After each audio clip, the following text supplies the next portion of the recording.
Hello? I've got a bad feeling about this. Why? Because of the episode. Welcome to the Bigger Boat Podcast. I'm Luke, and as always, I'm joined by the Mutt Williams to my Indiana Jones. Joey, hello, how are you doing? Hello. So, where was that from? I was trying to do my Mutt impression. That was from Birmingham. Oh, hello. Alright, how's it going? Isn't that where he's from? Yeah, exactly. Yeah. And also today we have a very, very special guest, friend of the show, fellow podcaster, Liam Dempsey. Hello. Hello. Joe, you looked very offended when you were referred to as Mutt. I'm used to it. That was the intent. Too busy looking at himself in a mirror. Exactly. So, Liam, how are you? Yeah, I'm very, very good. Pleasure to be here, guys. Yeah, Thank you for joining us. Yeah, absolute pleasure. Because probably a bit of background. You are a fellow podcaster. You have your own podcast, Spotlight. Yes, that's right. Spotlight. We are a Star Trek podcast from the perspective of three non-Trekkies. So people who weren't hardcore fans before we went in, and we've been examining kind of all aspects of the Star Trek franchise over the last couple of years from that kind of outsider perspective, and hopefully kind of, bringing some new analysis of it that people haven't heard before. We're having a huge amount of fun. We just started a new kind of segment of the show called Spotlight the Movies, where we're taking a look at movies starring or kind of featuring behind the camera members of Star Trek alumni, so people who have kind of like written or directed or starred in Star Trek over the years. So that's been really interesting. We've literally just done an episode on Inner Space, which was a Amblin Steven Spielberg production. Yeah, there you go. So there is a connection, and directed by Joe Dante and starring in one of the supporting roles Robert Picardo, who played the hologrammatic Doctor in Star Trek Voyager. We were joined by the features editor of Empire Magazine, Nick DeSemlin, for that one. I So do it was know him, yeah. Really good fun. And Joe, I believe you have met Robert Picardo. Is that right? You just revealed this to us. We've got to get this on the pod. That was such a link. So you've met Picardo himself. Yes. One of the three people here who has seen the least Star Trek. Yeah, easily. I don't know if I've seen a full episode of one show. Yes, my uncle in LA, I think the only acting job he ever got was worked out well for him then. was being a sort of an extra on Star Trek Voyager. So the first time I went to America to see him, I was probably about 7. He got us in via the third AD into Paramount Studios. And I met him, and I met the female captain of Voyager, Captain Catherine Janeway, played by Kate Mulgrew. And so you actually went on to set of like the bridge of Voyager and everything like that. Is that right? I think so. That's like that's like the cockpit, Joey. Yeah, yeah, it's where you belong. But that's such a child joke. Sick You deliver the cockpit. Because that's what you are. Just reminds me of Airplane. Joey, you ever seen a full-grown man naked before? But yeah, so it's pretty amazing. That was it didn't make you want to become a massive Star Trek Voyager fan? Not particularly. And then and then the other person that I saw was the vice captain, whose real last name is Dawson. Who you described as a sexy Klingon. She was a sexy Klingon. Oh, there you go. Oh, I think you're talking about. Yeah, I think she's like the engineer, I think. Is she? Like, not vice captain. There are no vice captains on Star Trek, okay. mate. All right. It's a number 2. Number one. Like, that's it, there is. But very, very impressive anyway. But like, I do remember being disappointed as a little kid, because like I'd press all the glowing buttons and stuff. Of course, they make no noise or anything like that. It's like, they add that in after. It's like, that's not very good.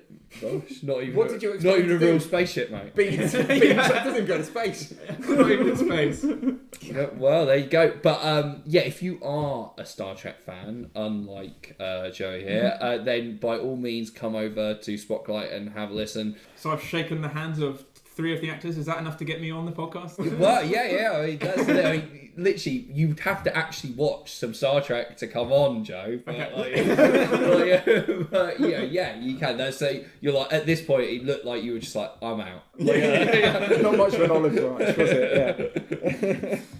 Yeah. And of course, the reason you're on this podcast as well is because you two know each other you knew Jerry long before I did. Yeah, that's right. Yeah, we would have met back in 2005, like when we started the degree course, film production degree at what was known then as the Arts Institute. Yeah. Now it's the Arts University College at Bournemouth, I think. That's right, yeah. I've never revealed what university I went to. Oh, but now no. it's Well, true. we might have to cut that Wow. out.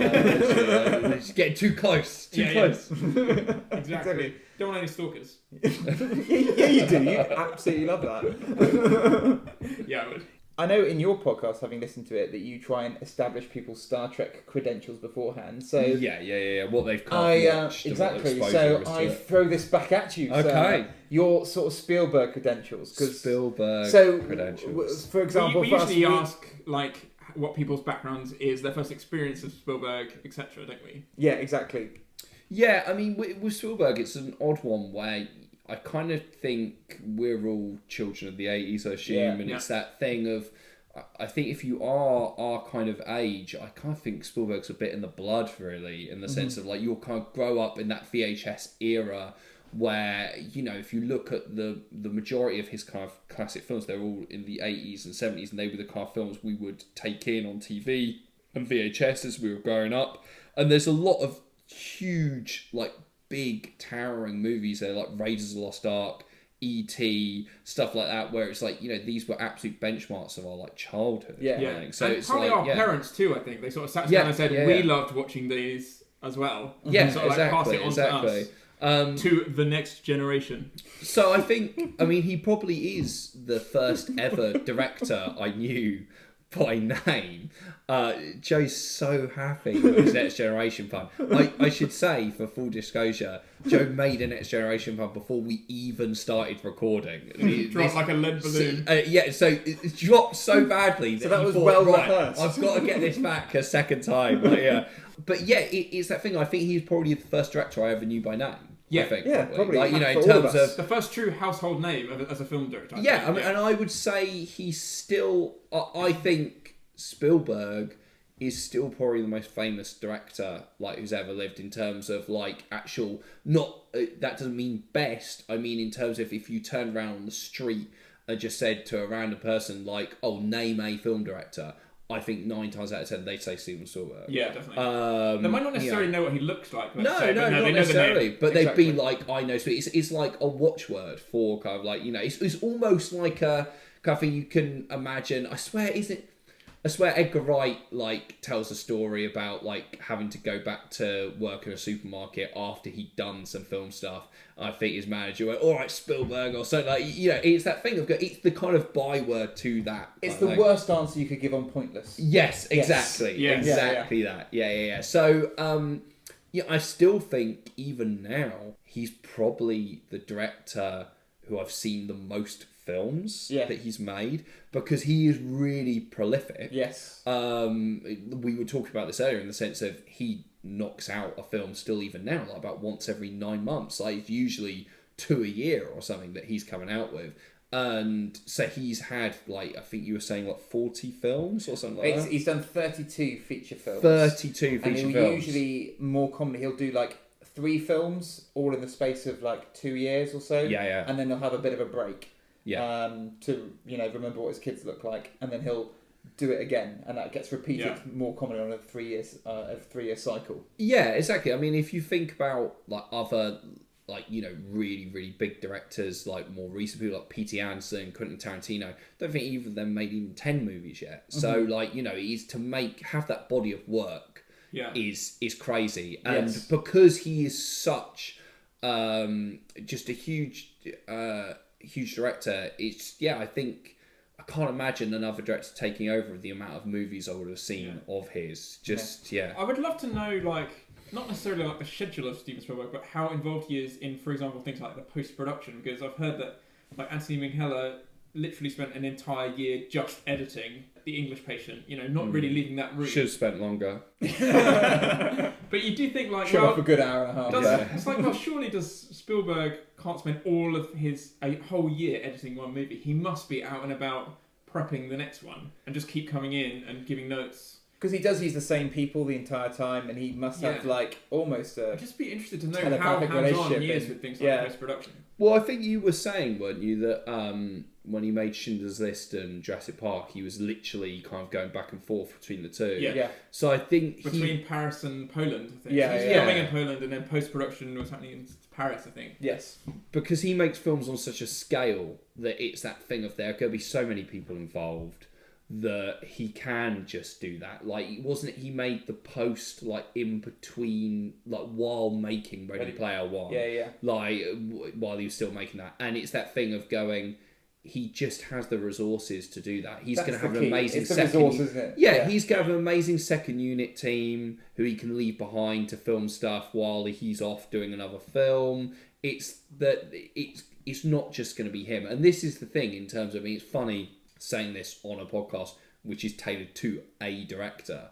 I really kind of bristle against the whole thing now of going just the authorship of one director to a film and not kind of acknowledging that it's a gigantic co-production between hundreds of people. Yeah. And like when people go, it really irritates me when people go, oh, the way this director moves the camera. I'm like, no, the cinematographer maybe? Like going like, you know, or like, what about the focus pillar who's involved in that, or the camera? It's just kind of like, is actually that down to them, or is it more down to the DOP? Because more than likely the director's gone like, well, I want this certain kind of feel for this, and then the cinematographer has interpreted that. Yeah, in terms of yeah, they're the this ones is how who we have can get actually, you there. yeah, who have actually got the skills to put that on screen. Yeah, and so the reality is, what it is a conversation between the two of them. Yeah, exactly. So you know, obviously it'd be varying degrees on various shots. Not even, exactly. Within the same movie, one shot might be like a real keeper that the cinematographer came up with just walking around the set or whatever when they were rehearsing. Other ones, Spielberg might be really specific. Oh, I really see it like this. Yeah. You know, He's essentially a decision maker, isn't he? Yes. And, yeah. And as you've got more and more more and more prestige, the administrative stuff involved in having to make those decisions gets less and less and less. And all he has to do, I guess, is just make decisions.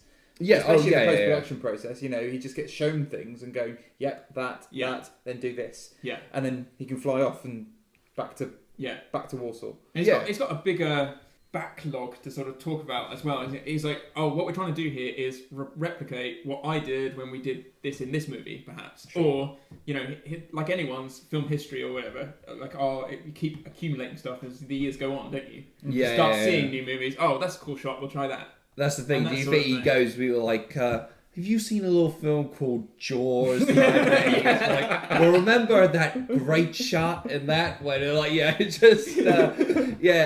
like your interpretation. It's like Steven Spielberg is this really sassy. Well, this is like the Curb Your Enthusiasm version of Steven Spielberg. Exactly. Are you sure we should be doing that, Steven? It's like, well, maybe if you look at my back catalogue and you look at Jaws, I think maybe you'll think I'm right. Maybe if I direct you to my Oscars cabinet here, like you're saying that, but we've all seen that Hoover's video, right? That you posted. Oh yeah. I am guaranteed to win an Oscar for Jaws, and he invites a film crew around with his couple of friends, and then obviously he's not even nominated for Jaws. Yeah. I mean, he's like, it's the commercialism. It's the sheer success of this movie. Oh, to be fair, he was probably right. But yeah, it's just, but the whole relevance of the Oscars is another issue. Back to the thing of Spielberg and my history with him. Yeah. So he's a big part of my kind of filmmaking life in terms of like watching his movies. Yeah. Though Time probably is the first person who inspired me to become or try and become a filmmaker and study it like Joe did at the degree course. Much as later we would probably go, if we were in university and name checked our influences, we probably wouldn't have said Spielberg. Yeah. We would have already said someone more highfalutin or something like that. Like, you know, there's definitely more impressive names, isn't there, to make you sound like you know what you're talking about. Because everyone knows Spielberg. Or someone who became close to our hearts later. But actually, if you boil it down to kind of the 5-year-old in you who first went, I'd like to be in movies, like, it probably was Spielberg. Yeah, it probably was. Yeah, it probably was that. That kind of made you realise the magic of cinema. One of the first times, you felt that real emotional experience through really good technical means. Yeah, would be a Spielberg movie. The first time, I don't know, you cried or felt empathy for a rubber alien or a.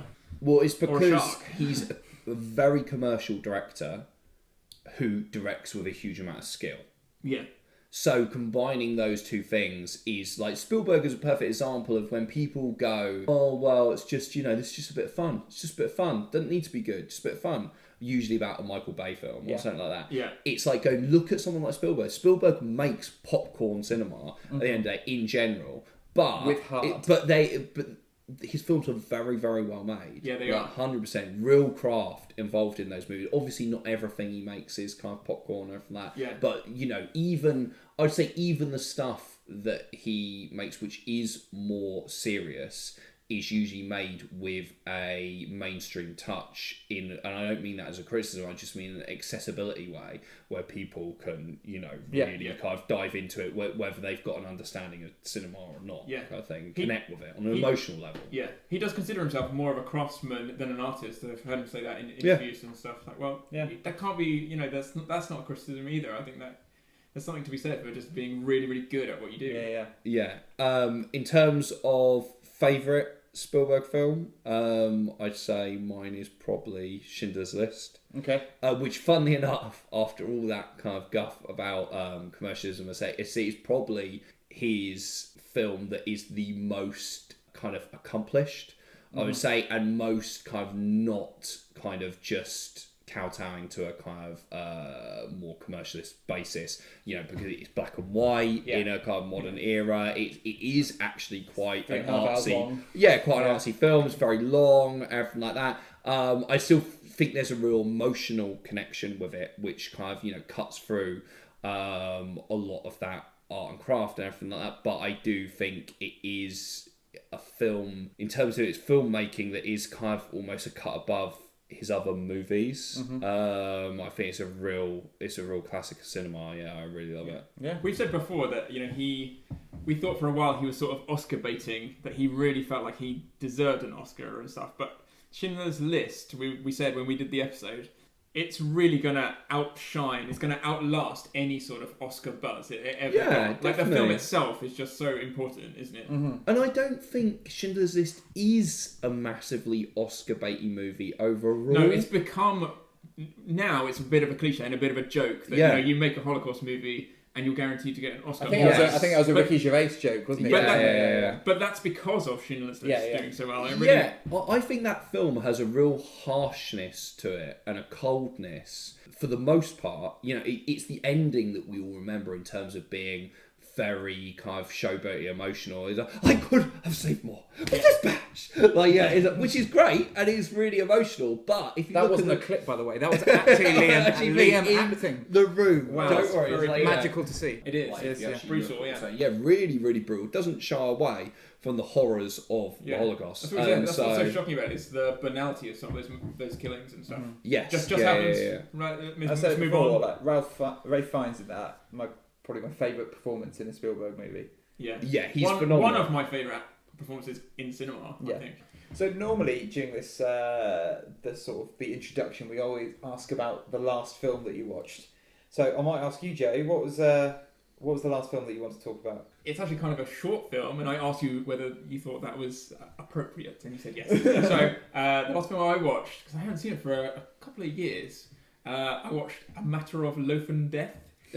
Which is the last short Oscar winner, isn't it? Half an hour. Is it? I'm pretty sure all of the Wallace and Gromit shorts all won Best Animated Short. Definitely a couple of them did.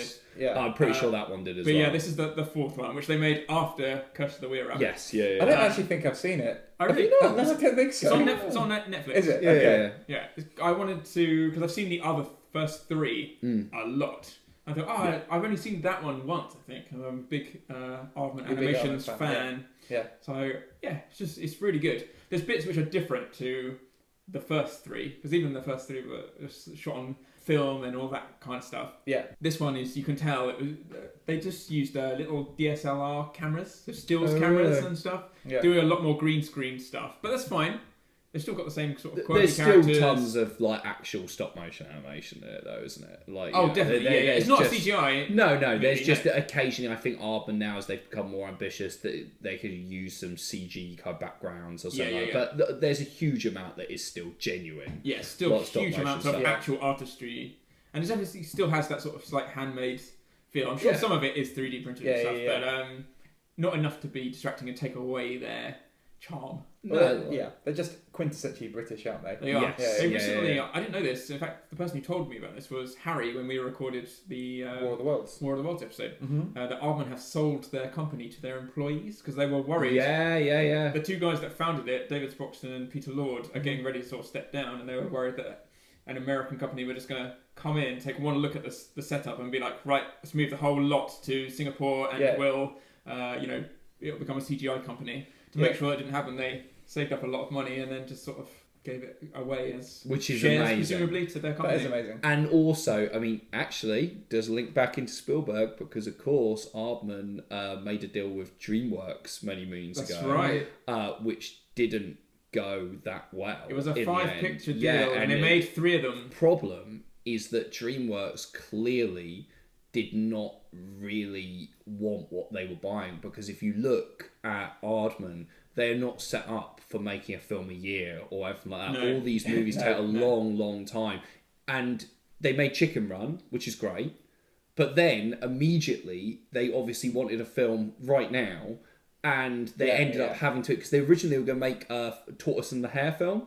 Okay, that was what it was meant to be. And that ended up collapsing. And they I think that was it. They just went, you have to go CG kind of movies. And then they've been able to go back to their own thing later on with Pirates and Early Man. There's stuff which you don't even think about. But I remember them sort of saying they were a little bit uncomfortable with the big American companies coming in. They're like, kind of like... You feel like saying, oh, give me an example. But there is a little example on the documentary you can watch about Aardman on Netflix, where they say, because the person who was put in charge to oversee the Chicken Run production was Jeffrey Katzenberg. Right. Yeah. One of the 3 founders of DreamWorks. DreamWorks, for the head of Disney, Yeah. And, for example, they would get memos from Jeffrey Katzenberg saying things like, why is Wallace's van rusty? I was like, okay, yes, I really understand now, like, why there's a cultural difference. Like, the reason why the van is rusty is because in England, we like to use things until they sort of completely stop working. It rains all the time, and stuff rusts. Like, it's so weird that you have to explain that to an American without even without even a second thought. Exactly. And I think they just hated that micromanagement, I think. I can just see why that didn't work. Yeah, and it's that thing of...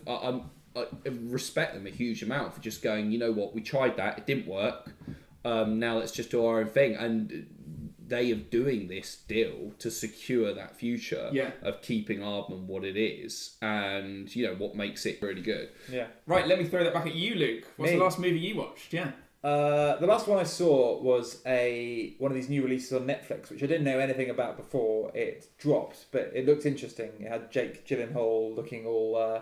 hipstery. It was called Velvet Buzzsaw. I don't know if any of you have seen it. I have seen that, yeah. You have seen it. It's not my last movie, obviously, but yes, I have seen it, yeah. Yeah, so essentially it was written and directed by Dan Gilroy, who directed Jake Gyllenhaal Nightcrawler, which I absolutely loved. I thought it was brilliant. Came out a couple of years ago. And essentially what it is it's sort of a bit of it starts off as a bit of a satire of the art world. There's lots of different interesting arty, hipster, quite false characters who are all interacting together. And then it flips and it changes into something really, really weird.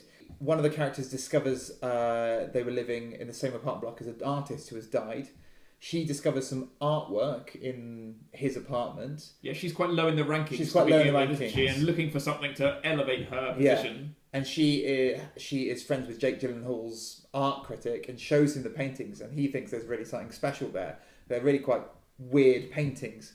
And then weird stuff starts happening to the people who are starting to profit from this dead artist's. Essentially, it turns quite bloody very, very quickly. As you see, there's something sort of paranormal going on. Yes.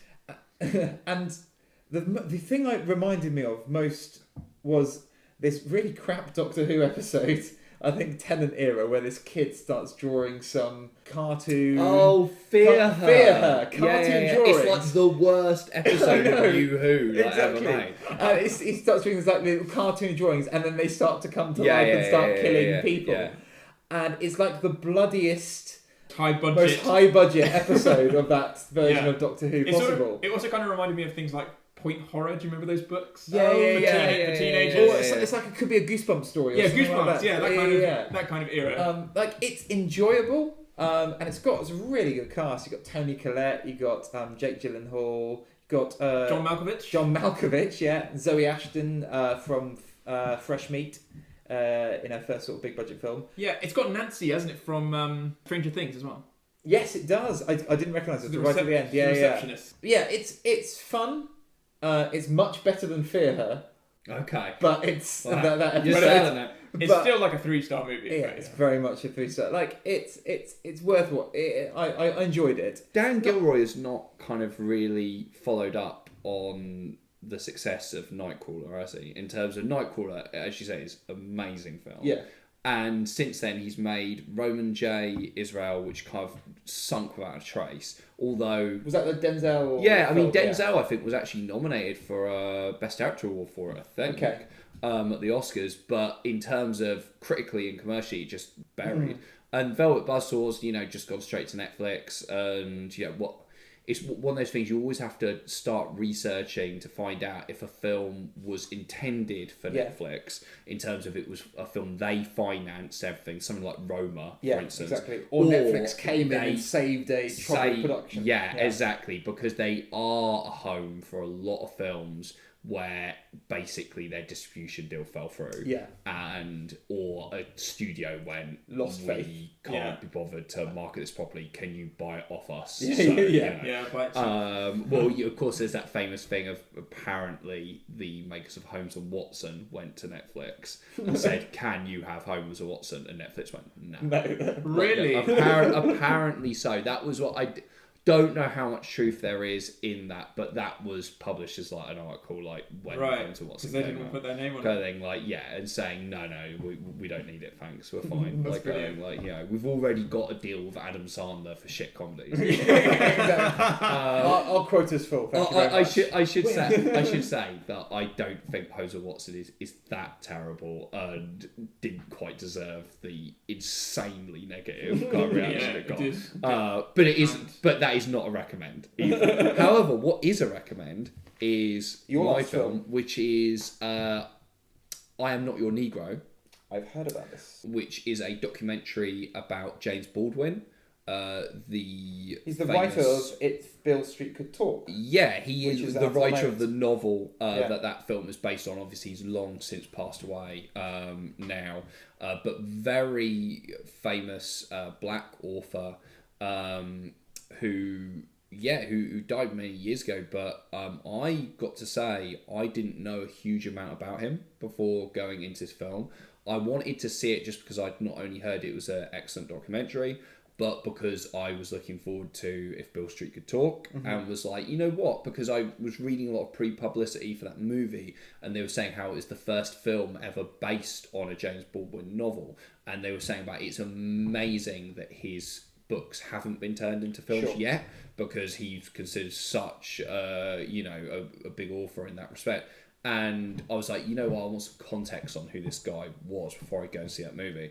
And so I watched it for that reason, and it is absolutely brilliant. Like, fantastic documentary.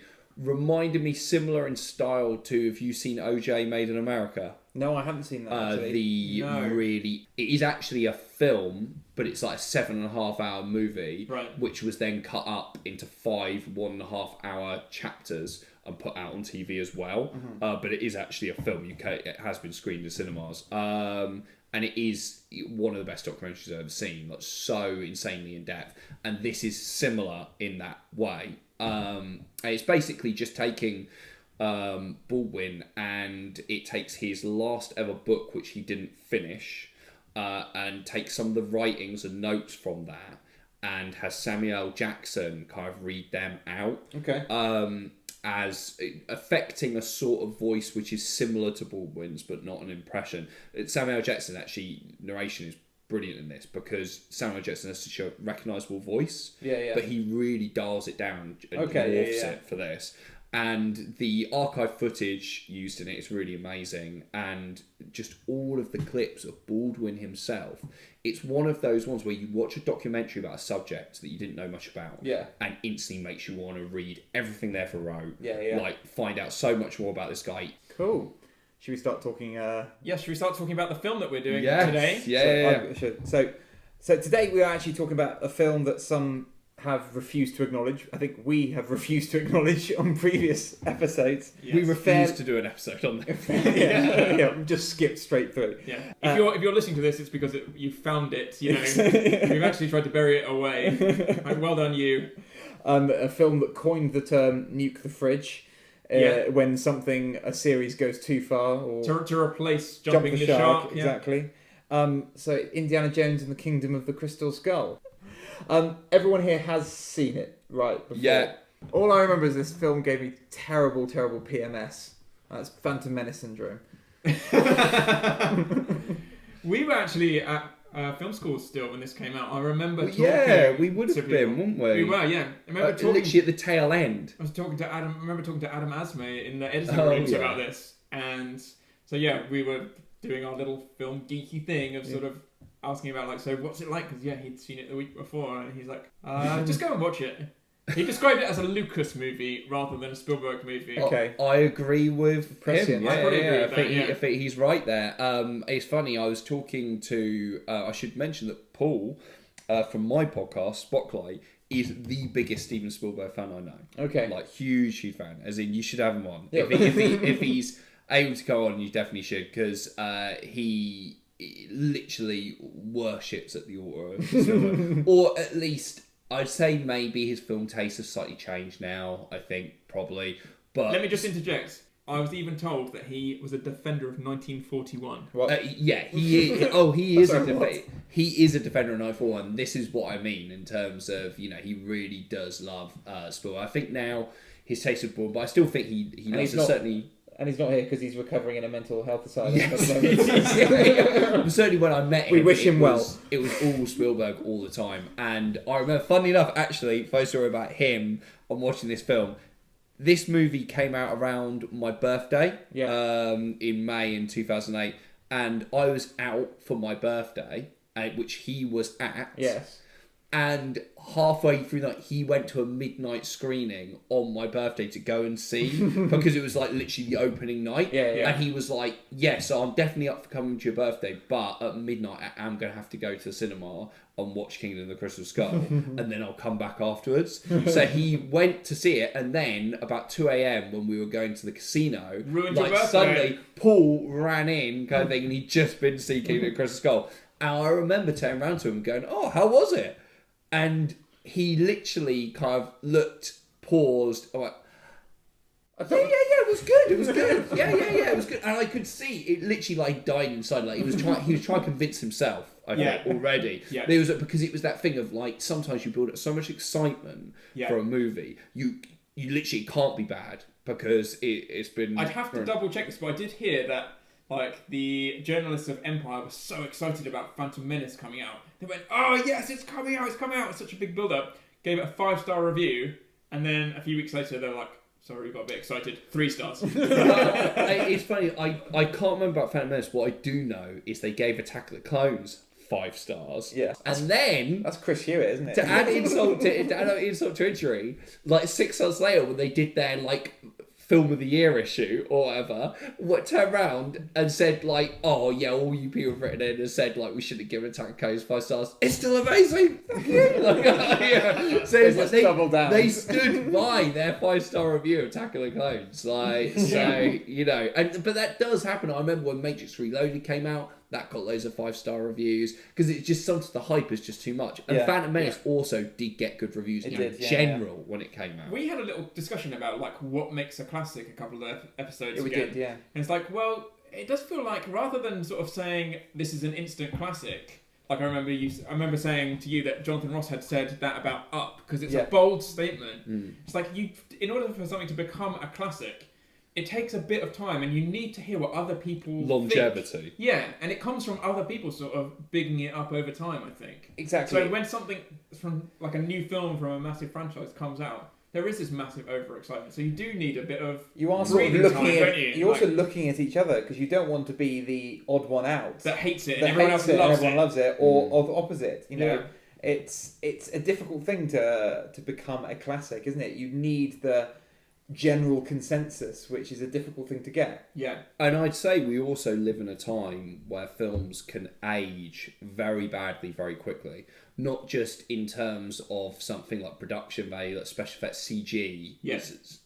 CG ages so horrendously. Yeah, it like, does. way worse than any kind of practical filmmaker. But this is what but hurts me. also socially Yeah. as well. That's Yes, true. that's true. Yeah. And we've seen that get looking back as well, Yeah. especially, haven't we? But this is what hurts me so much about Indy 4. It's like, think how good the CG is in the first Jurassic Park. And that's because they use it so sparingly. Yeah. And it's just so sad that all these years later, when it should be getting better, just so terrible in Indy 4. Yeah. You know, all that bit with the car over the cliff and stuff, you just take one look at it and it's like, is there supposed to be tension here as if that's going to fall over that CG cliff? Because my brain is just saying, this is all green screen. Yeah. And that's the There's thing. no tension there. There's no danger. It's funny, if you're going to do like the massively CG film that's so obviously fake like that, I think you have to go balls all out. I genuinely enjoy the Fast and the Furious films because they are so obviously CG and kind of like batshit, but they make it so they make the narratives and everything so batshit and everything like that it's all part of it. So it's just going like, yeah, of course it is. This is a total cartoon. Yeah. It's like the equivalent and of you're sort like, of saying like, yeah, can you see the strings attached to my harness? You know, exactly. Like, you know, it's like, whereas if you're with something like this is a sequel to pre-existing movies from a different age. Yeah, where they did real stunts with real trucks, for example. Completely. And let's not overstate the fact that this, for all people involved, this was a difficult job. There's so much nostalgia and reverence for the original trilogy. Yeah. For a trilogy that people have famously said ends in a perfect way. Yeah, and it does. And Last Crusade still ends in a perfect way. Yeah. I should say, for context, I am a fan of the indie franchise in general. Raiders, I think, is a masterpiece of blockbuster cinema and still the best of the series. But Last Crusade, I think, is a very close second. Yeah. I think Last Crusade is phenomenal and, like you say, a perfect cap on the franchise. Temple of Doom, still a bit naff. it's weird. Up until this point, I would go like, oh yeah, like, you know, that's definitely by far the weakest one. In comparison to Kingdom of Crystal Skull, it's like, you know, it's still a step above. It's like, for me, like, Temple of Doom it's got some flaws, but it's still a strong adventure movie in its own right. I just think because it's between two pillars of absolute greatness, it comes down.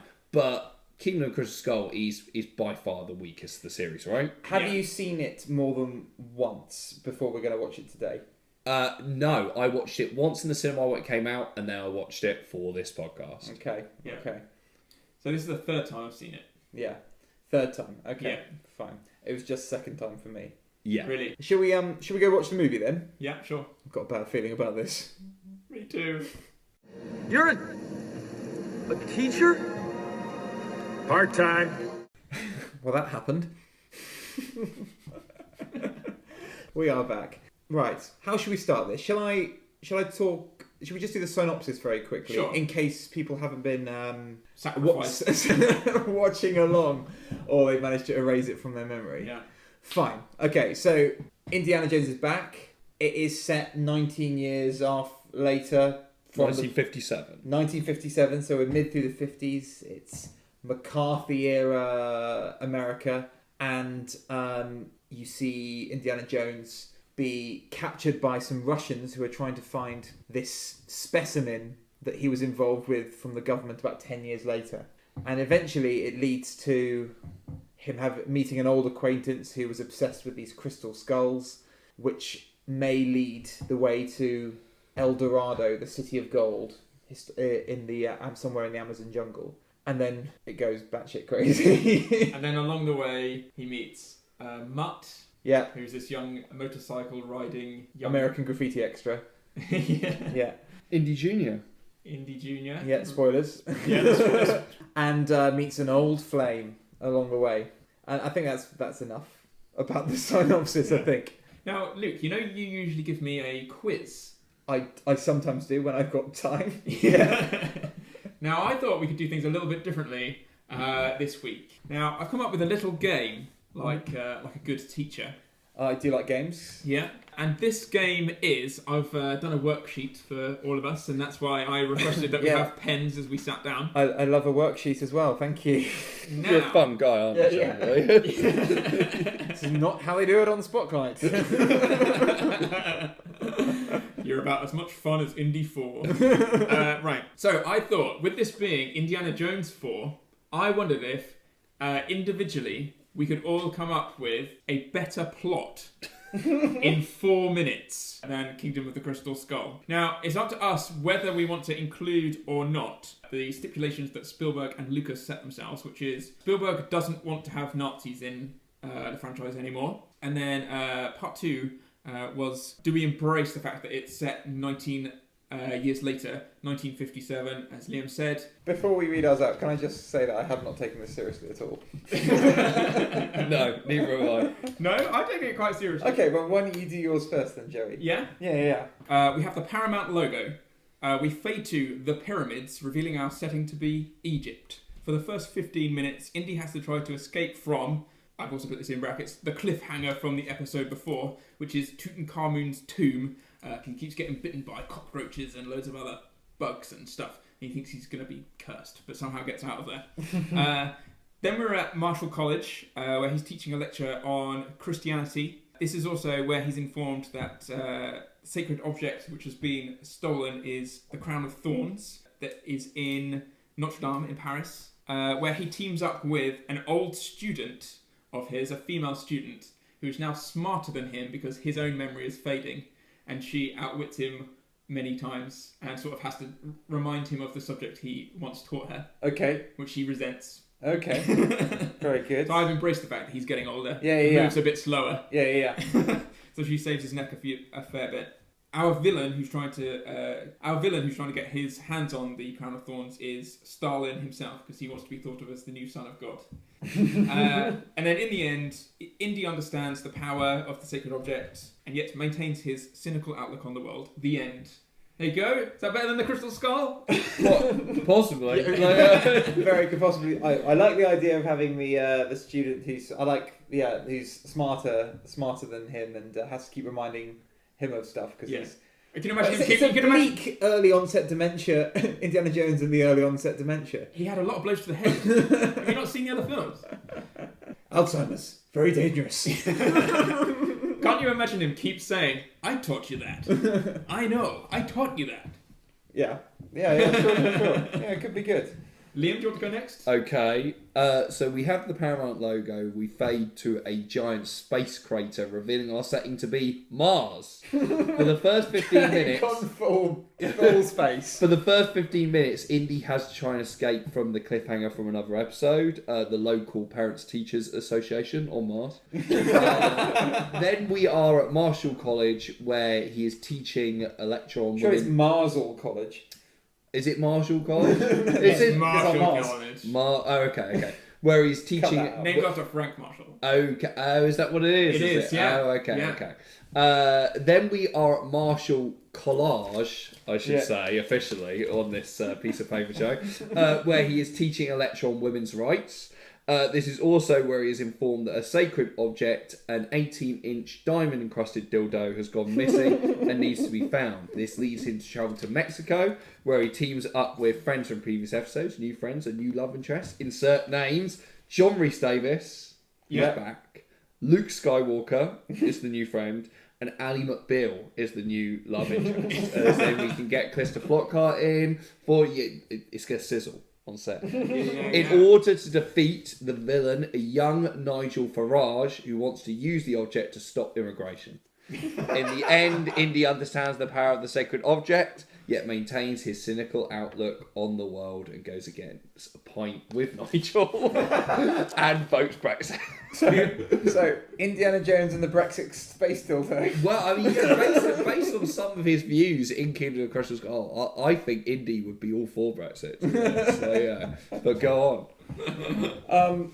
Okay, I'm not necessarily going to read it out in the same format that you do, but my pitch was the fact that the first 3 Indiana Jones were based on some of the major religions. You know, we had Christianity, Judaism with the Raiders of the Lost Ark, Christianity with the Holy Grail, whatever Asian religion, I'm using in inverted commas, those stones were in Temple of Doom. So obviously the next one right for the taking is Scientology.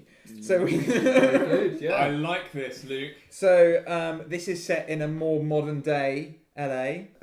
Paramount logo is the Scientology church spire. At Marshall College, Indiana Jones is teaching about problematic timelines in movies. And he's informed that the first ever stress test device commissioned by L. Ron Hubbard has gone missing.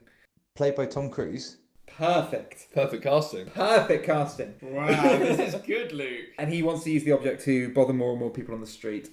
I don't think Cruise would take this role. I think he'd run you out of Hollywood. And ultimately, like this is the next clear religious artifact that we need to be using in the Indiana Jones movies. Maybe we can put this together as a poll on Twitter.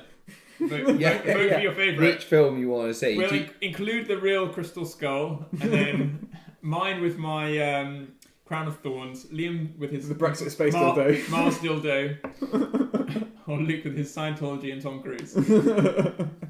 Right, so back to the movie itself. Back to the actual movie itself. So how do you want to start this? Shall we talk about because we've talked about these various different MacGuffins you could use. Shall we talk about the MacGuffin itself of the Crystal Skull? Yeah.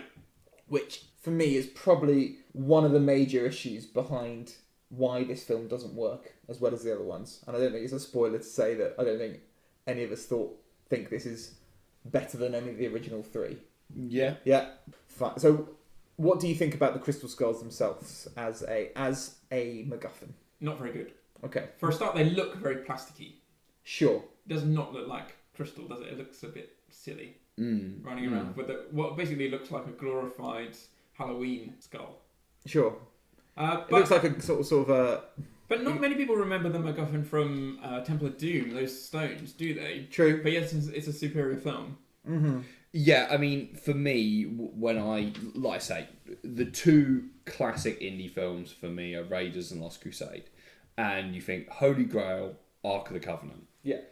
And for me, they are two things which you're aware of outside of Indiana Jones. Yeah. Like in terms of they're really clever usage because it's this kind of tying in myth and legend into the indie franchise, but things you're already aware of. Yeah. Whereas Crystal Skull seems like something that's, I presume, created exclusively for the franchise, not based on something pre-existing. Well, that's not exactly true. Okay, there you go. So the Crystal Skulls do exist, and they were said to be like the stuff when he's explaining Crystal Skulls to Mutt in the movie, saying, "Oh, these are Mesoamerican sort of 15th century, Incan stuff." They were made. There were actual crystal skulls. One was called, the Mitchell Hedges skull that they actually mentioned. Right. Genuinely real things, but their origin was actually faked. So they were actually made by Europeans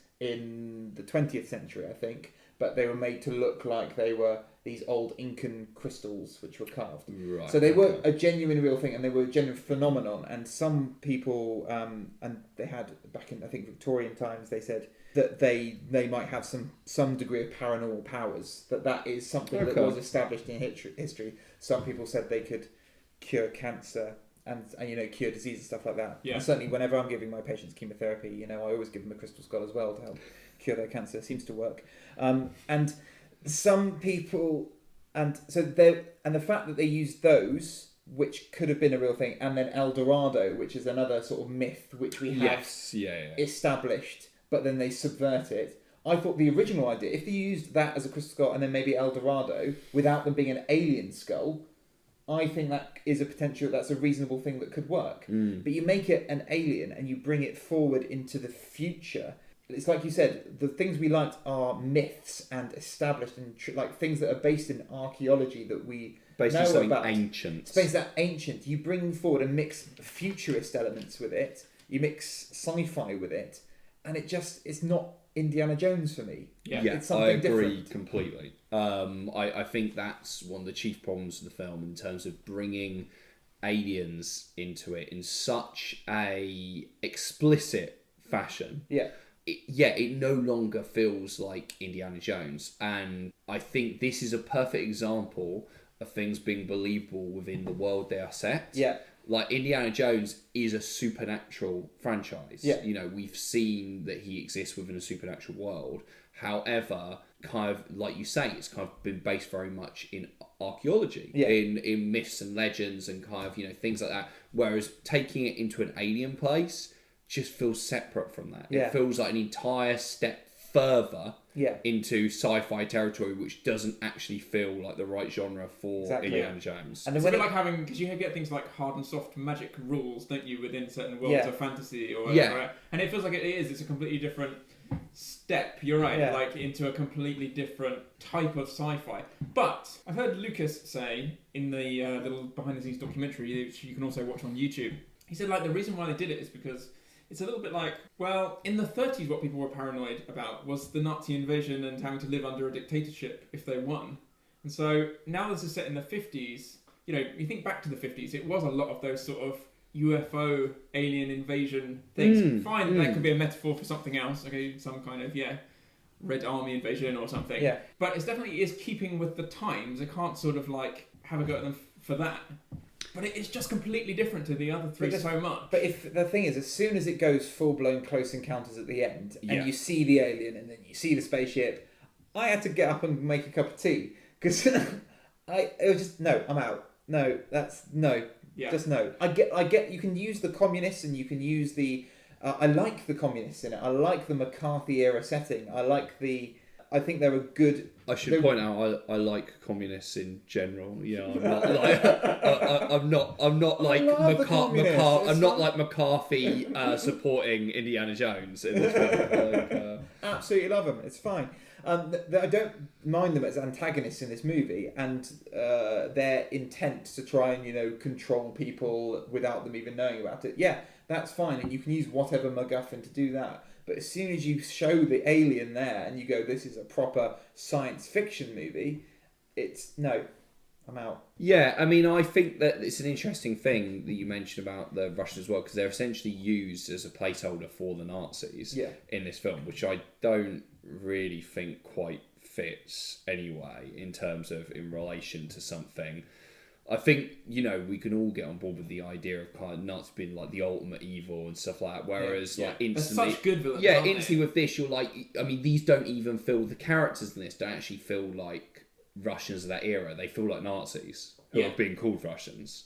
Going like, and this was intended as a homage to sci-fi B-movies of the 50s. Yeah. And again, it's another case, the change of setting so far forward from the other films that it feels like a completely different franchise in terms of it does feel like a homage to B movies of that era, but that's not what the original trilogy was. Yes. So therefore, it instantly feels like a completely different series. So will Indy 5 again set 10 years later feel like be like the French Connection or something like that? Or Well, I mean, like, Indy 5. You don't have to necessarily set it to the movies that were being made around the time, but you have to acknowledge the era it was set in. Well, and the age of Ford. Yeah. Because the next film is happening. Yeah. 2021 is when it's meant to be coming out. Ford will be 79 when that film comes out. Yeah. I mean, I personally think that's absolutely insane. I would say, I've got to say, watching it again, I was like, you know what? Ford looks pretty good in this one. He looks in decent shape. Yeah. And he looks rugged, and he does look older and grizzled, but he doesn't look bad at all. Yeah, he doesn't look bad, but he definitely moves slower. Yeah, but at the same time, I think he does a perfectly good job physically in this. However, he was 67 in this. He looks a very good 67. He has aged considerably since that film. Yeah. And if in the next film he's going to be almost 80, I think there's a difference. It's like Roger Moore during Latter Bonds, isn't it? But it's funny, there's a difference, because actually this came out at a time where kind of the Jerry actioner was becoming a thing in terms of, we're talking about Taken, the Expendables, stuff like where older actors were coming and doing these action roles and stuff like that. He's got a bad attitude and a bus pass. But the difference between Harrison Ford and Sylvester Stallone is Sylvester Stallone is still capable of, even though he is of the same kind of age, still capable of getting himself in ridiculous, like insane shape, and that's part of his kind of whole character.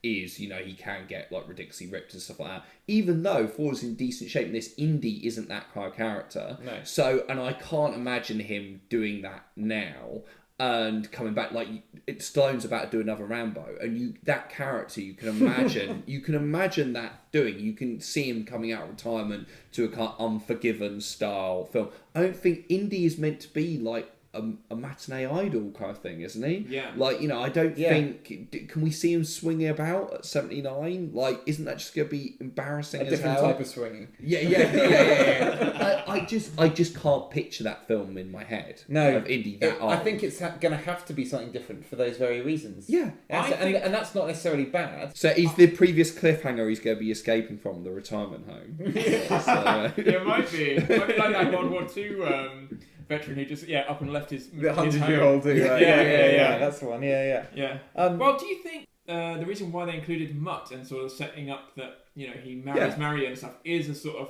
passing on? That was the intention. Particularly Lucas likes this sort of generational thing, doesn't he? Yeah. He likes the whole sort of Skywalker family of, sort of like, father, son passing on knowledge or ideologies, doesn't he? Yeah. Along generations. And I think that was the intention. Yeah. But, so presumably that means that Mutt is going to be heavily featured in Indy 5, but... Well, apparently not. Hope not. Like, well, this is the whole thing in terms of that was 100% the intention, but, you know, let's face it, public reaction to Mutt was not good. And now to Shia LaBeouf in general. Yeah. I don't think there's any way that Mutt plays a major role in Indy 5. No way. I love the fact that, you know, he's dressed like Marlon Brando in the Wild One. Yeah. He's not wild. He is quite a good kid. Yeah, exactly. Yeah. He's not really rebellious in any way. He dropped out of school. Whoa! I know. Right, let's go and swing with some monkeys. But I learned to fence. Yeah. Maybe there'll be like a photo of him on like Indiana Jones's desk, you know, like as in his family had passed away. Actors they can't bring back or don't want to bring back just get added to the desk. Exactly. It's Like, there's no room for any papers anymore. It's just a list. Just yeah. photos. Maybe caught some monkey disease or something like that from the jungle swinging. What did we think about Mutt? I didn't mind him. I honestly didn't mind him. So I didn't have. I know he gets a lot of flack, but I genuinely didn't mind him in that. I thought he was the role of him being that sort of James Deany thing fit with the whole 1950s. So I didn't. Of course, you could see him being his son from a mile off. I thought, and I quite liked the dynamic between him and Indiana Jones, especially as that went through the movie and he realised that he was his son, and you could see Indiana Jones sort of turning a little bit into his dad. And the reactions he has are very similar. There's even some shot-for-shot bits where he reacts exactly the same way Sean Connery does to Indiana Jones in Last Crusade. My criticism is perhaps he doesn't react enough like Sean Connery. Remember the whole sort of premise of Last Crusade is how much they argue about everything. Yeah. And that his dad is like a real hindrance to him. I think Mutt and Indy get on too well. They do get on quite well, and it's too much of Harrison Ford just very simply explaining and then Mutt accepting whatever it is he's telling him. True. They don't actually argue. They don't have that, well, you wouldn't know that at your age. There should be more of that back and forth. Yeah. They get on too well, is my criticism. Yeah. See, it's interesting. I quite liked that they were kind of, they buddied up in a reasonable way, just because that conflict would be so obvious because it was done in Last Crusade to kind of replicate that kind of like here. I mean, I think Shia LaBeouf is fine like, in the role. Like, I know LaBeouf gets a lot of stick, but I think that's more because of his kind of personal antics. I actually think he's a decent actor. I think he does. There's plenty of films I can point to where... No comment. Well, I mean, for instance, have you seen A Guide to Recognising Your Saints? No. That's a brilliant film, and he's in that playing a young Robert Downey Jr. Robert Downey Jr. plays the character older, he plays it younger. And that is a really great movie, and he's great in it. And American Honey as Honey well. is very good. Yeah, he's very good in that. Also, he was in 3 Transformers films as well. Yes. It could be the roles that he plays, for example, Yeah, exactly. And things. And, you know, I don't really think it's his fault. I think he's fine. But I think it's one of those things where you bring a character like that into a franchise, they better be amazing. Because otherwise, he is going to get hate and ire. Because he's not good enough a character to make you go, yeah, I'd be fine with him taking over from Indy. Yeah. Like he doesn't have the weight, he doesn't have the gravitas of bringing a Sean Connery in into an established but that's the thing, setup. Right? You need to watch that film, being that the intention is for a passing of the torch. And you're fully aware of that as the audience, that is the intention. Yeah. And then having him be a high school dropout who just does what his dad says and can't solve any of the mysteries or puzzles himself, you're like, well, how are you going to get on your own in future franchise movies? There's no point where you would hope that, with him being dressed as the Wild One or whatever, some of his sort of street smarts would sort of like lead to them getting an extra clue or something which they wouldn't have got just by Indy's intellect. Yeah. He's very much just by the side of him, almost like a dog, like a mutt. Yeah. Well, he's a sidekick. So. He's just a sidekick, isn't he? And he's a perfectly. He's not a massive hindrance to it. He is actually quite helpful as like some muscle, basically, essentially. Yeah. But he's not really adding anything to the mix. I mean, at least he's not portraying him every second like Ray Winstone. But I mean, you know, he is just there. I mean, I agree though that there is some nice little moments. There's a moment when they first meet and they go into a diner, and Mutt, there's a lovely little business where Mutt grabs a bottle of beer off a waitress's tray. And then Indy just grabs it straight back and puts it back. And it's so subtle and just done kind of, you know, you just feel almost as if it's improvised or something like that. And it's a really nice little moment. And that is the kind of thing for me that was going, their father and son. Yeah. More in the sense of like, you know, it's like, oh, he corrects son, his mistakes. Yeah, exactly. Yeah. And I thought that was a lovely moment. Yeah. But it is that thing of going, there are so many.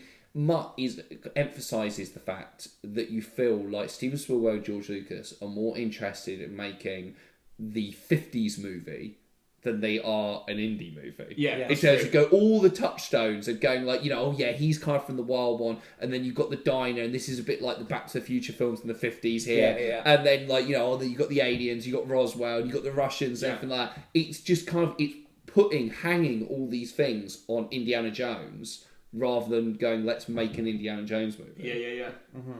Within that scene, did you guys clock that? Remember, he starts a fight, doesn't he, to get out of there? Yeah. By punching a jock. And then the girl who punches him and saying, "That's my boyfriend." Sasha Spielberg. Yeah. Oh really? Yeah. Who's his daughter? Spielberg's daughter with Kate Capshaw. Yeah. I loved that. But I thought it was really funny. It was quite literally good. that she punched him back, like, because you don't expect that to happen, especially in that era. Yeah. That was a really fun thing. It was a really good punch. Because it's not a slap. She proper socks him. Yeah. I was like, that's awesome. Like, really good fun. But then also, have you guys clocked that, you know, Mutt keeps with the dog theme? Short Round was the name of the writers of Temple of Doom's dog. Yeah. Right. And then Indiana Jones, a bit more obvious though, isn't it? Indiana Jones is the name of Henry Jones's dog. Oh right. Oh okay. Remember he was named after the dog, they say at the end of Last Crusade. Oh right. Yeah. So he's called Mutt. There you go. Yeah. It's the name he picked for himself. As if we couldn't have guessed that. He's his son. Do you think the fact, going back to your point, Joey, the fact that you felt there was not that much animosity between the two? Yeah. In our Catch Me If You Can episode, you revealed a bit of more Spielberg's personal life in the fact that there was some reconciliation with Spielberg's father. Yes. And are we seeing that come back into the movie, that he wants to make a movie that, you know, an estranged father has now come back and a broken family is reunited? Spielberg's got an obsession with father-son. Did you know this little twist in his tale? Because it's always very much like, so for example, you know, Elliot in E.T., it's his dad who's gone off to live his own life having an affair with his secretary or whatever. Yes. In real life, it was Spielberg's mum who had an affair with Spielberg's dad's best friend. And we are working out, we think it must have been around the time that he made Catch Me If You Can, because the themes are really, really right on the money there, where he's really got a close relationship with his dad, and it's his mum who goes off and has an affair with her husband's best friend. Right. I think it must be around then that Spielberg found out, because we know it was very late. Yeah. Oh, okay. Yeah, no, I didn't know that. I know that there's a theme running through Spielberg's films. It of suddenly father-son. massively throws this whole sort of thing, which for 25 years or something is his main theme, father-son relationships and feeling abandoned by the dads. Suddenly gets thrown out the window a little bit, and suddenly, he seems to now want father-son bonding movies. Well, I don't know. I mean, presumably, I don't know enough about his personal life, but if his dad genuinely did just disappear and go, in terms of he no longer had a relationship with him, then that's still the same thing. Still an abandonment. Because even if, it would go like, put some onus of blame onto his mum and go like, you did that and that's why he left. But at the same time, that's not an excuse for not having a relationship with your son. It just go, I got cheated on, mate, so see you later. Just like, that's the thing. Out of here. You still have to have a relationship with your kids. Like, after that, that's not their fault. So, All right, I think you'll see the I'll remember that. So you were mentioning Nuke the Fridge earlier, I was so we should probably just bring on to come talk on about that. Carry on. Well, it kind of, that's near the beginning of the film, isn't it? Yes. So we should probably talk about the opening of this movie and when we originally saw it, and now when we're watching it, what it makes you think. You're like watching it and going like, from the opening shot. And the opening shot is the prairie dog little mound, isn't It's it? a gopher. a gopher. Gopher. A CGI gopher. Yeah. Coming out of the ground, everything like that. Being run over by a 50s car. When you see that, does it fill you full of hope? No. For this film? No. I don't mind it. Really? Within one shot, I was like, too much CGI. Did you think you'd walked into Caddyshack 3 by mistake and go straight out? Yeah, that's right. National Lampoon presents Indiana Jones. Okay, forget the go. I don't mind the first half of the movie. But I quite like it, and I don't mind the Nuke the Fridge. As per the format that I wrote out. Remember, every other Indiana Jones movie, yes, it begins with the Paramount logo, but we have the last 15 minutes of a previous episode where he gets out of a scrape. That is not in this movie, is it? No. It begins with him in the back of a car, but we don't know that from the beginning. It starts on the same story that it finishes on. Yeah. So I think, why change the format? Like, people, if you're doing this for nostalgic reasons, why are you not having the first 15 minutes of him getting out of a tight spot? Because they're trying to do something different. They needed to establish it. And in the first 5 minutes, you've established a new setting. So you've got almost like an American graffiti at Grease car race. Yes. Which sets it in the 50s. You've got Elvis Presley, you've got Hound Dog. And you've got like lots of those sort of kids in cars are very much like kids from American Graffiti in the 50s. It's Americana. It's Americana. It's trying to establish itself as being something different. And I think it needed to set that scene in order for you to accept sort of what was going on from then in. Fine, it sets it up as the 50s, but does it set it up as an Indiana Jones movie? Well, exactly. No. I think this is where we come back to Lucas and Spielberg are more interested in making this 50s movie than they are an indie movie. But it does move it to pretty quick, because then as soon as, Indiana Jones gets taken out of the boot of the car, you don't see him to start off with. You see the hat, and then you see guards, go around the hat, and then you just see Indiana Jones in silhouette, much like the previous movies. Yeah, but he could have done that at the end of a tight spot of another episode. But I suppose in the first 10 minutes. he is in a tight spot there, I guess, because he's held captive by them. That's true. At that point, but it's not its own setting up the rules of the world. That 10 minutes could have been a good chance to set up a little hint that we were really going to go for aliens in this one. Hey, Spielberg has done a really good job of finally getting a movie in under 2 hours Don't add on another 10 minutes. Do you mean it's kind of like it's a separate, in terms of it should be almost like a Bond pre-title separate adventure? Yes, because that's what the other three is. Whereas this is sort of, like you say, it's part of the story. Like all of the characters involved, like the baddies, Kate Blanchett, everything like Ray Winstone. Yeah. Like it's just part one of the story we see later. I found myself being 10 minutes into this movie and being like, there's something missing and I couldn't work out what it was. And I think that's what it is. There's no getting out of the tight spot, which was set up in some unknown adventure before the movie began. Because Raiders is running away from the boulder and all that kind of stuff, isn't it? And then Last Crusade is the actual, like, the mini prequel with River Phoenix. Yeah. And then Temple of Doom, is that separate as well? That's in the musical sequence with the Anything Goes and the Chinese gambling, the Chinese Yakuza, you know, with the poison. Anything Goes, the Chinese poison bit. Yeah. And that is very James Bond, isn't it? That yes. opening. Yeah. And so all of those are kind of their own little self-contained mini adventures. Yeah. And then this is essentially, like part one of this serial that we're going to see presented over like 2 hours. I'm not sure I agree it needs it necessarily. I think I'm happy for it to do something new. But I thought it was, being new is fine, but it was definitely a good chance to at least hint that we were going to, do something even more different and, have aliens or something. You can get away with some of this outrageous stuff, but you have to leave breadcrumbs to get there. Like maybe because what? Okay, I guess to make the ending more palatable, maybe you could have seeded something a little bit earlier on to let them know that. So I agree with that. And maybe what you could have done is how when he meets the American guys who are actually the CIA guys who are actually Jim Robinson from Neighbours and the janitor from Scrubs. Yes. And they say, "Oh, you were involved in Roswell in the 1940s." Maybe they could have done a Roswell. Yeah, it was a good chance to bridge the gap between the movies, I thought. Yeah. The first 10 minutes, it could have been like a little fill-in as to what's been happening in the last 19 years. Instead, it's just all in one little indie sort of like at a table, isn't he, being asked questions, isn't he? Yeah. Well, actually, I suppose you could have actually done something because of Last Crusade set up this idea of having a prequel adventure before you get to the film.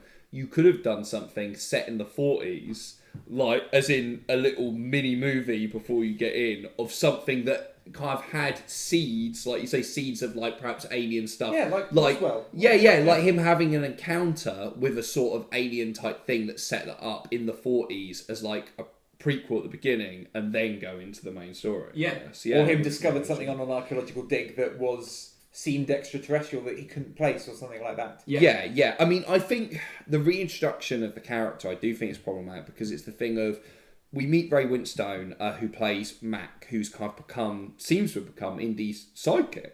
Yeah. And straight away, this is a huge issue I have with introducing a character who we're meant to presumably care about. It's that thing of they're referencing like past adventures, but there feels like zero chemistry between those two characters. Yeah, exactly. You don't go, these are old mates or anything like that. I don't believe it. I'm like, who is this guy? Like, where are all the other classic indie sidekicks who we're used to and everything like that? Like, why are we meant to believe that somehow Indy and this guy have become, absolutely inseparable? So as I see him, and then suddenly in this movie, Ray Winstone portrays like Indy a million times. Yeah. But this must be the first time he's done it. Yeah. Because they've built up this really long-lasting relationship.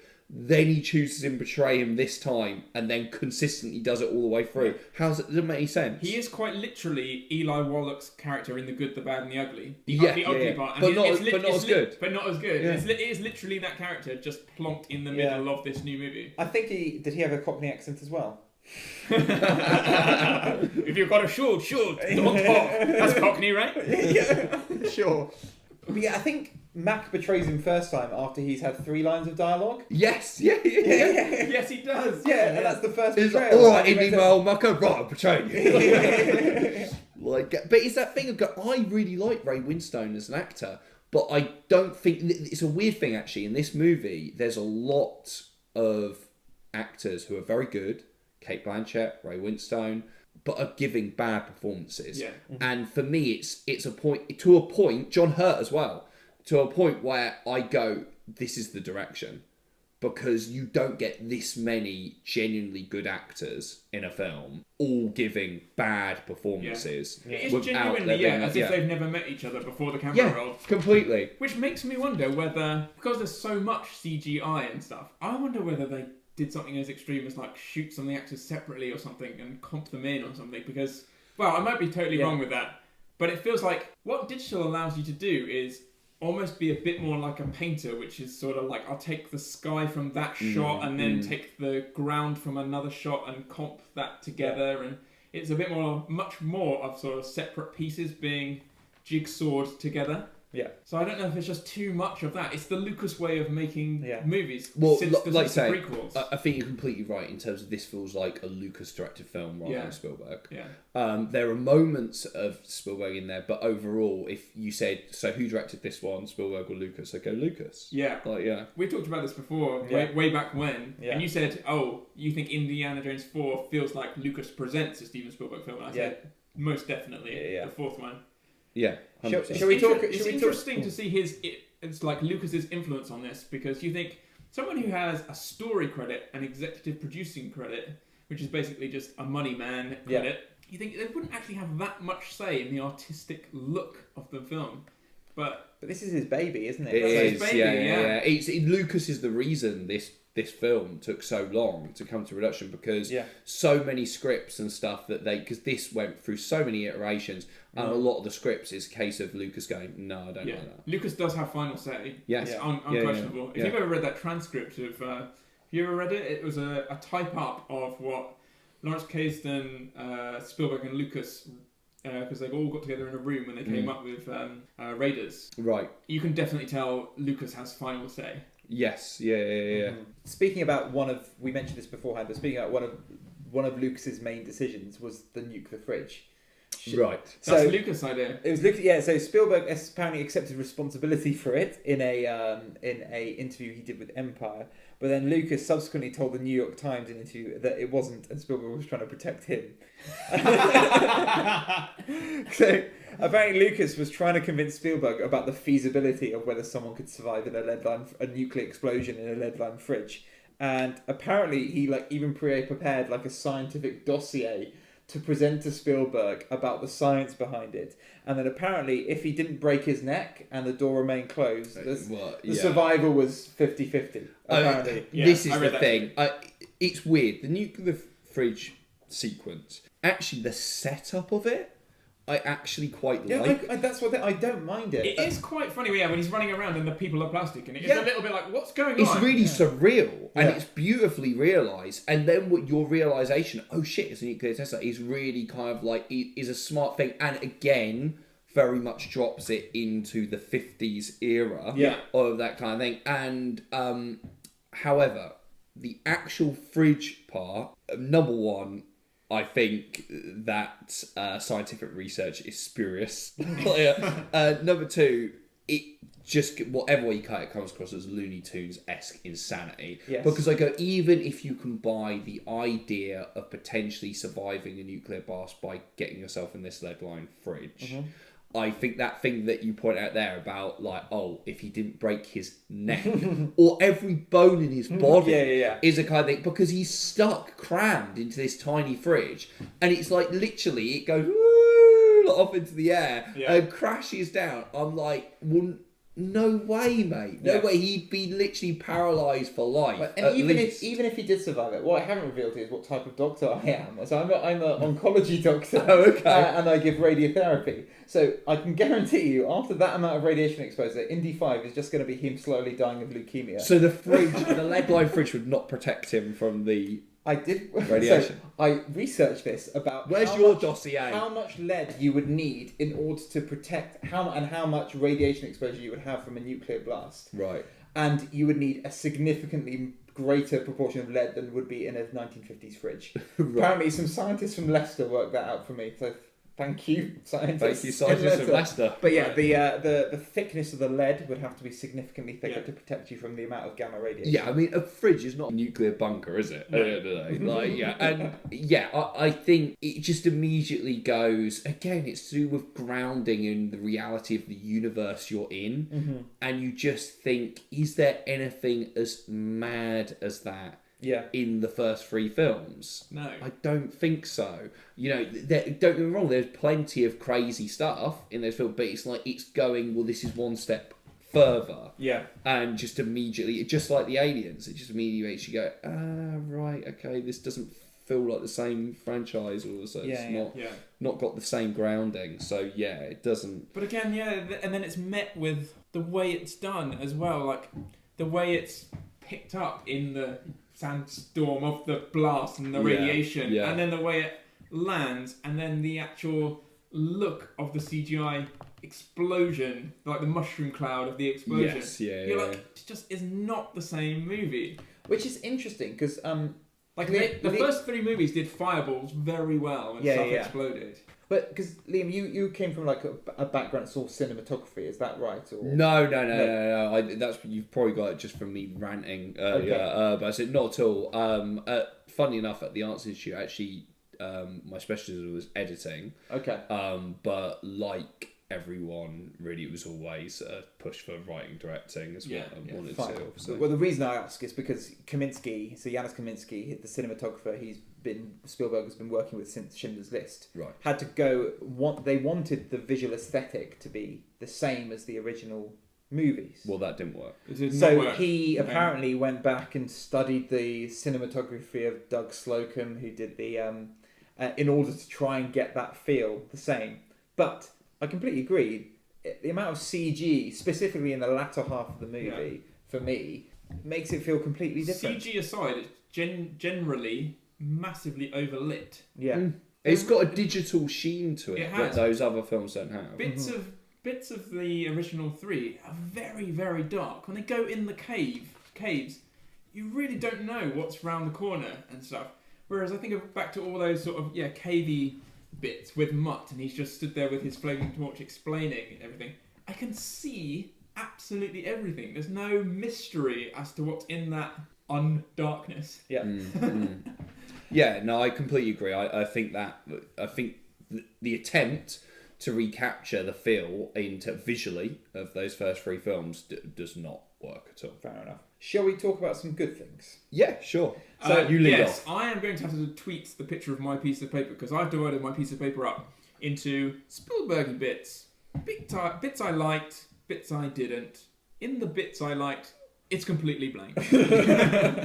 I think I like this a bit more than you because I like I said, I like the first half of the movie. So what I do really like the McCarthy era setting and the way they set it up, the way it looks like something from American Graffiti, like I said. I like the warehouse at the beginning, Hangar 51, and I like that action set piece. There's a couple of nice little touches to the other movies, isn't there? Like when he runs between the crates and there's fire on both sides. It's just like the arrows in the temple at the start of Raiders of the Lost Ark. And the motorbike chase through Marshall College as well. I think that's really well done. That is quite well done. done, I really actually. like that. Yeah, because you have that. Then you have that little moment where Mutt on the motorbike has, I think, knocked someone off or almost killed them. Yeah. And he looks to Indiana Jones looking like he's going to be really powerful, just like in Last Crusade.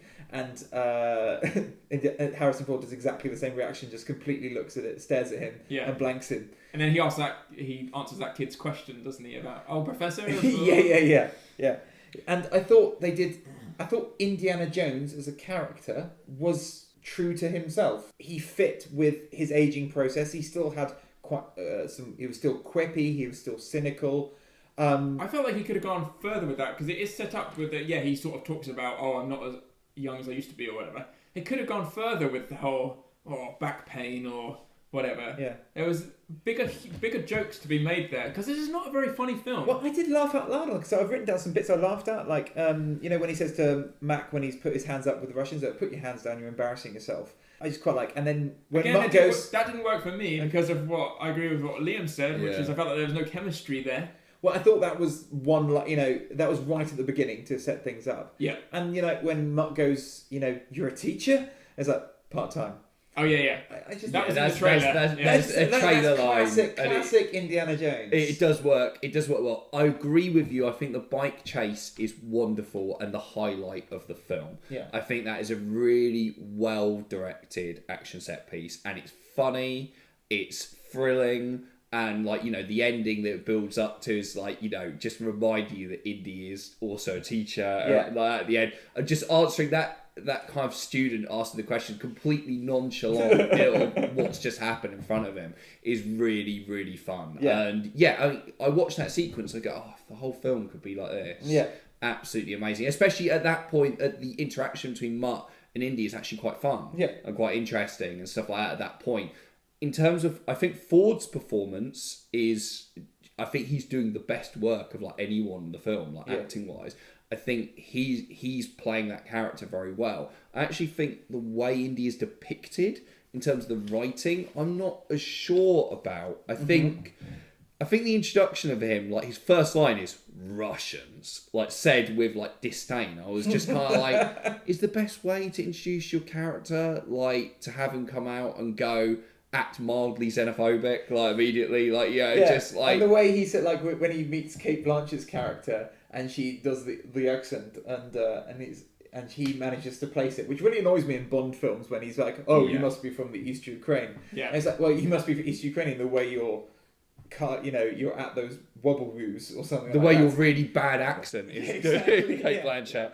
Like, and it's just, But I suppose it's harking back to a little bit where, he's like, Nazis, I hate these guys. Yeah, exactly, and it's that's what I mean. It's the correlation of going the Russians, and it's like the Russian not really acting particularly like, I would say, Russians of that era, but more like Nazis. They just want something that's going to be the Nazis, basically, because they know that kind of seems like an essential part of an indie film. And for me, the reintroduction of Indiana Jones in this, because obviously in between the Last Crusade and this, World War II has happened. Everything we're told that Indy is a war hero. Lots of things of. It feels as if he's got too many connections to the establishment at this point to me, because you go back to that first scene in Raiders of the Lost Ark. Indiana Jones, as he's introduced, is really dirty, really kind of anti-hero-like. The fact that when we find out he's a teacher, it's almost like a massive surprise. Yeah. Kind of like, whoa, this guy? Like going like, he's really classed as that kind of anti-establishment figure at that point, and then you go, he's a teacher. Wow, that makes me rethink what this guy is. Whereas here, he seemed more clean cut, more part of the establishment, more kind of towing the government line, or almost like government stooge or something. I didn't really like that recontextualization. One of the things I don't like about this movie is so much of, especially that first one, is he's doing stuff and thinking for himself. Yes. And now it feels like he does everything in groups, He's got a whole family with him. Quite literally, he's got his soon-to-be wife and son, as well as a couple of real old-timers as well, just to really act as a ball and chain to sort of like stop them moving anywhere fast. Yeah. But you also feel like in Raiders, almost like he's doing what he's doing for kind of personal gain, and it's just a bonus that it might save the world. Yeah. Like, you know what I mean? Like, Yeah. He's like doing it for his own like thing. Like, it's kind of like he's obsessive about archaeology and like, this discovery, and it's kind of just a side note that it's like, oh, well, by doing this, I will stop the Nazis. Whereas this feels much more like he's a hero. Like, and they do mention his war record as quite a lot as well. My hero. Got the Red Cross tattoos on it. So I wasn't too sure about, but that bike chase is phenomenal. And I think the action in general here is very well realised and directed, apart from the overuse of green screen and CG. Especially in the jungle chase, where that is. I think that might be the worst bit. Probably the worst bit. Exactly. Yeah. But that seems that you don't get any let up when that jungle scene starts, do you? You go from one chase scene to the ants to the waterfall escape to the finding the dungeon, and again another poor representation of indigenous people on screen. Well, the depiction of anyone who's not white in this movie is pretty horrendous, pretty awful, isn't it? Yeah. And then you move up. Then the alien dungeon itself. It's you don't stop for breath. There's no downtime, and so the whole last hour of it is pretty just. Yeah. It's one on top of the other. Of The fight in the pit of ants is really good as well. that is so that I like the ants because they needed to do another type of bug, didn't they? Yeah, which the was follow up cool. to the bugs and the rats and the snakes. and the yeah. snakes. The snake quicksand bit is bullshit though. Like, That The snake, premise of that is that quite snake good, but the looks execution like- is terrible. Yeah, it is. Yeah. That snake itself looks like the most rubbery snake in the world, doesn't it? it's just the whole thing. It's just Yeah. oh god. Like yeah. Really, it just seems the silliest moment in a movie featuring a snake since Hard Target. Undoubtedly. Since Escape from New York. So, sort of just after the awful jungle bit, we talked before and said, like, the joy of having that first 10 minutes is you get to set up the rules of the magic or whatever. Yes. Remember there's that bit where they're all sort of at that jungly bit and they sort of just smash, they get rocks and just smash those other rocks out of that round wall thing. And it looks like And almost then like a sand egg timer. Yeah, And then and the sand comes out. It's fine having that in, but you need to establish what the chain reaction of doing that is. I suppose that the idea is that it's a surprise. They don't really know. But suddenly, like, Indy knows what to do. Like, oh, I'm going to smash these off. Yeah. And we as an audience don't really know. Unless Yeah. I missed it. I was like, No. And then why are they doing that? going straight on from that, they end up in another dungeon, and there's another door which has to be opened by holding the skull in such a way. Like And again, I'm I want to re- see his thinking process. Why does he make that connection? Exactly, because I'm really annoyed. I keep on getting bored of seeing doors opened by even more increasingly elaborate means. What's wrong with the lock? Or something like that. Why do they all have to like be a series of more intense puzzles, like an escape room, to actually get from one room to the other? Well, do you not think that this movie comes off more as the Crystal Maze than Indiana Jones? Yeah, does? absolutely. Like, that's how it feels. It's like a worse version of the Aztec Zone. Yeah. Yeah. There's- No Richard O'Brien, and he's I the best know. thing about it. Exactly. If you cast Richard O'Brien in Mac's role, that's better. Yeah, definitely. I would I'm on I board would for that. watch King of the Or- Crystal Skull again if it was Richard O'Brien. Yeah. It was Maxwell. Karen Allen. I wanted to talk about her because I really like Marion Ravenwood as a character in Raiders of the Lost Ark. Yeah, she's because brilliant. she is feisty. She has agency. She is she's just a really cool character. Yeah, She she's really her own smart. mind. Really smart. You could think she gets up to adventures on her own without even Indiana Jones there. Yeah. Now, on the introduction, it seems like they cut out a big bit of the movie where their relationship changes. Because at the beginning, she's angry at Indiana Jones for obviously leaving before the wedding day, and she's still angry about that. And then Indiana Jones starts being, all manny and start doing some man stuff and, just punches a communist. And then suddenly, she's smiling at him all sweetly. And seems to be falling in love with him again, like that. And there's absolutely no development whatsoever, and she ends up being this one-note trophy. And that really because that's not the Marion that I like. That's not the Marion I want to see. I mean, it's interesting. I do think that it seems slightly odd that they end up getting married at the end, going like in terms of you feel like, oh really? Did you reconnect like that much within that film? I guess they find out that they've got Mutt together and everything like that. But Really not many guests at the wedding either. They're really not very popular, are they? Well, all his friends are dead. That's true. They're all photos on his desk. I mean, that moment I think is really poor as well when he's looking at. I think Ford, he plays as he's not that bothered. Yeah. Just kind of just like, oh yeah, Seems easier. All dead. Who cares? Forget about it. They've just literally printed off a photo of Sean Connery from Google Images, shoved it in a frame, and it's just yeah, exactly.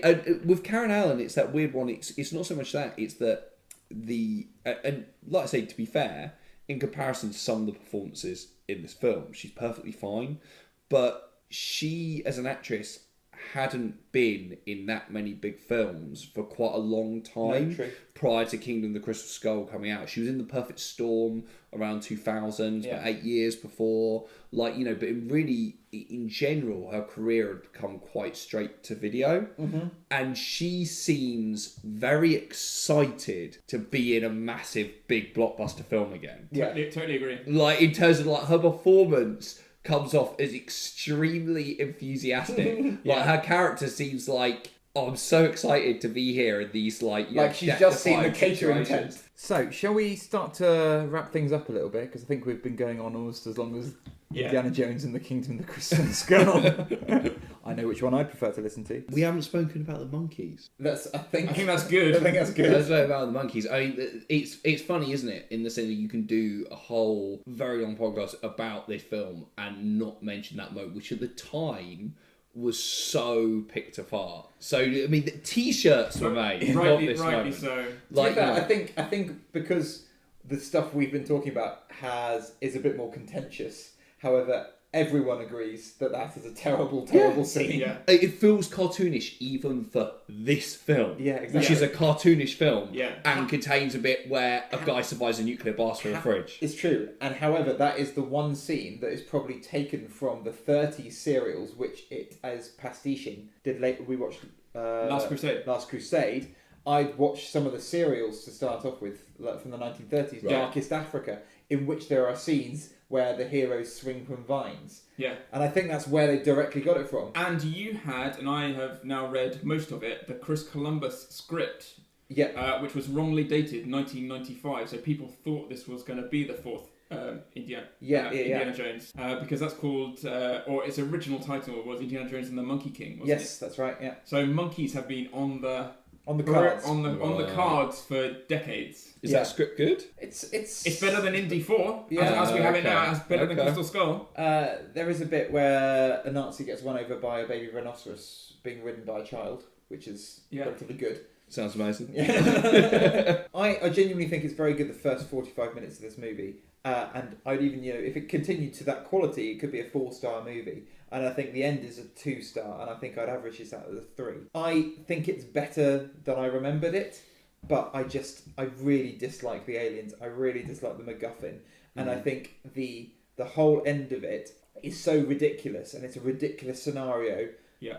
On top of another, and you can have ridiculous scenarios in Indiana Jones, and you should, but you need a degree of grounded scenes and a degree of believability to break it up. Yeah. Do we think this film works better if we never see the incredibly blatant CG alien and it's all done more in terms of more subtly? So it's an interdimensional being. If we never actually full on see it, if it's all done with more subtlety, going, and we don't have that end sequence where it 100% goes right. There's no questioning it. This is a Roswell style alien, and it's essentially the scene from the mothership in Close Encounters at the end, which is exactly the same thing that happened. Yes, I think it is a better film if you take away that minute. Yes. Of film. Because as soon as that alien appeared on screen, I said nope.